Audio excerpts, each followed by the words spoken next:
ঠিক আছে স্টার্ট কর।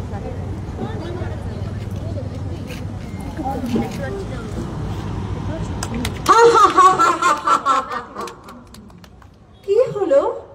কে জিতলো? আমরা আমরা আমরা কোথায় দ্রৌপদী? কোথায় কোথায় দ্রৌপদী? নিয়ে এসো তাকে, নিয়ে এসো দ্রৌপদীকে। আমরা পরাজিত। যাও যাও পাঞ্চালী। বাহ বাহ, কি সুন্দর বিচার।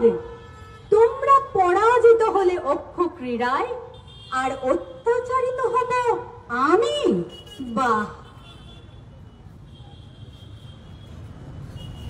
ধৃতরাষ্ট্র, আপনি রাষ্ট্রকে ধারণ করেন, আপনি কিছু বলুন। আমি তো দেখতে পাই না। রাষ্ট্র যে অন্ধ। রাষ্ট্র দেখতে পায় না, রাষ্ট্র শুনতেও পায় না।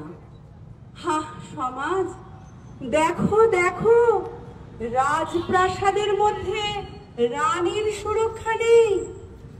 এ সাম্রাজ্য ধ্বংস হবে, হবেই।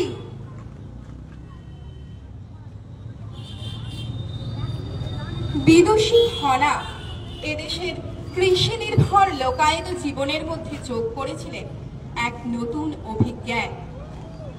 পাণ্ডিত্যে একজন নারী অতিক্রম করে গেলেন তার স্বামী, শ্বশুর, সকলকে। বিক্ষুব্ধ ও অপমানিত বরাহপুত্রকে কঠোরভাবে নির্দেশ দিলেন খনার জীব কেটে ফেলে বাকশক্তি লুপ্ত করে দিতে। রক্তক্ষরণে মৃত্যু হলো খনার। সমাজেরও জীব কাটা পড়ল, বাকশক্তি লোপ পেল। অন্যায় দেখেও চুপ করে রইল সমাজ। আমি চাই আমার মৃত্যুর পর আমার কন্যা রাজিয়া শাসনভার গ্রহণ করবে। আমরা বন্দেগান কি চেহেলগান, আমরা কোনো মতেই একজন নারীর শাসন মেনে নিতে পারি না। একে তো তাকে সুলতান বলে ডাকা সম্ভব না, ডাকতে হবে সুলতানা। এর মানে হলো সম্রাটের স্ত্রী, কিন্তু ইনি তো সম্রাটের স্ত্রী নন। ফিরোজকে বসাও সিংহাসনে। ফিরোজকে হত্যা করা হয়েছে। আপাতত 40 দাস রাজিয়াকে মেনে নিল, কিন্তু পদে পদে বাধা সৃষ্টি করতে শুরু করলো।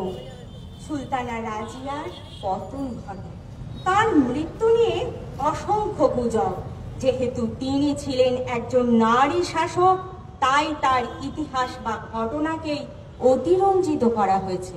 আমি রাষ্ট্র, আমি তো কিছু দেখতে পাই না, শুনতেও পাই না।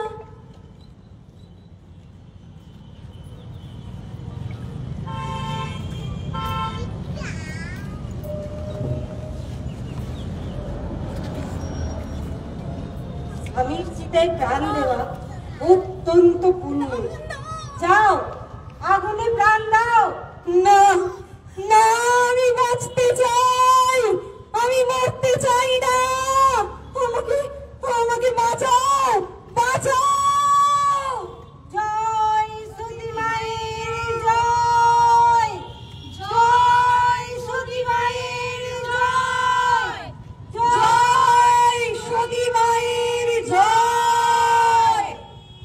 1987 সালের 14 সেপ্টেম্বরে রাজস্থানের সিকর জেলার দেওরালা গ্রামে স্বামীর চিতায় পুড়িয়ে মারা হয় মাত্র 18 বছরের কানোয়ারকে।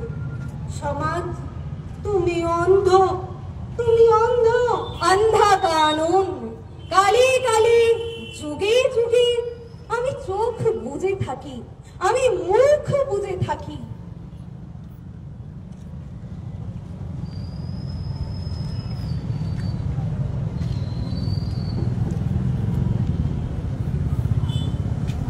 আমি আমি বাঁচতে চাই, আমি বাঁচতে চাই। মা মা, আমি বাঁচতে চাই, আমি বিচার চাই। মা, আমি বাঁচতে চাই। আর কত অত্যাচার সহ্য করবে নারী? আর কত? মানুষ কই? পথে নামার মানুষ কই? এসো সবাই, বিচার চাও, বিচার। বছর, 11 বছর, 11টা বছর লাগলো রায় দাগে।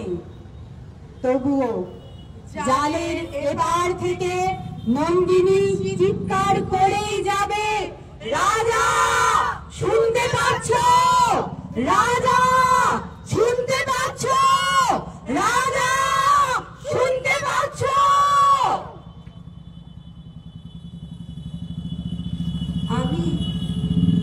আমি তিলোত্তমা, কর্মক্ষেত্রেও আমি অসুরক্ষিত।